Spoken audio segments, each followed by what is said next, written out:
Hi US. ఈరోజు నేను మీకు రసం ఎలా చేయాలో చెప్తానండి. యాక్చువల్గా మనం టమాటో ముక్కలు ఒక 4 తీసేసుకుని పీసెస్లో ఇలా కట్ చేసుకోండి. చూడండి ఇట్లా. ఓకే.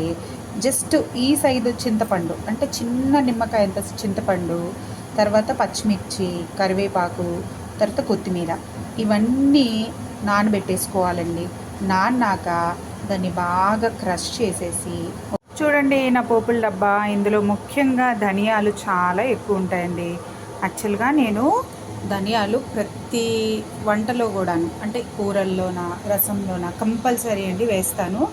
అది చాలా ఆరోగ్యం కూడాను. సో నేను ఇప్పుడు చూడండి రోట్లో దంచేసుకుంటా. వెల్లుల్లి వేసాను, ధనియాలు అండ్ మెంతులు కొన్ని. ఓకే. నెక్స్ట్ జీలకర్ర, నెక్స్ట్ ఆవాలు, ఇవన్నీ వేసేసి దంచేస్తానండి పోపులో. నేను దంచేసి ఇవి పోపులు వేస్తా. ఓకే.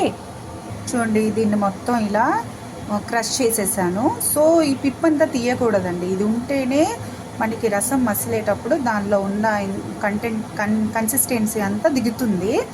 సో ఇది నేను బాగా క్రష్ చేసి వేసుకున్నాను. మర్చిపోయాను, ఇందులో 4 మిరియాలు కూడా వేసాను. ఎక్కువ వేయలేదు, ఒక 4 వేసాను. సో ఇప్పుడు దీన్ని నేను పోపు పెట్టేసుకుంటా. చూడండి, పోపు వేసేసా, పసుపు వేసేసా, ఉప్పు కూడా వేసేసాను.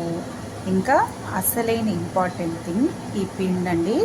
ఇది యాక్చువల్గా మనం ఒక 1 స్పూన్ ధనియాలు, 1 స్పూన్ రైస్ అండ్ 1 స్పూన్ జీరా, ఇవి జస్ట్ డ్రై రోస్ట్ చేసేసి దీని పౌడర్ కొట్టుకొని ఇందులో వేసుకోవాలండి. ఇది ఒక మంచి రసం పొడి. అయితే ధనియాలు వేసారు కదా, మళ్ళీ ధనియాలు పొడి అనుకోవచ్చు, కానీ ధనియాల పొడి ఉంటేనే రసానికి రుచి అండి. And the best medicine for digestion and the best medicine for cold, cough, anything. ఈ రసం చాలా మంచిది. దీని పొయ్యి మీద పెట్టేసుకొని మనం బాగా మసలనివ్వాలి ఒక 10 మినిట్స్ కంటిన్యూస్గా. దెన్ మనకి మంచి స్మెల్ ఉన్న రసం రెడీ అయిపోతుంది. ఒత్తిగా అన్నంలో తినేసినా కూడా, వేడి అన్నంలో అసలు ఏమీ సైడ్ డిష్ అవసరం లేదండి. ఈవెన్ ఒక్క పాపడు ఉన్నా హ్యాపీగా తినేవచ్చు.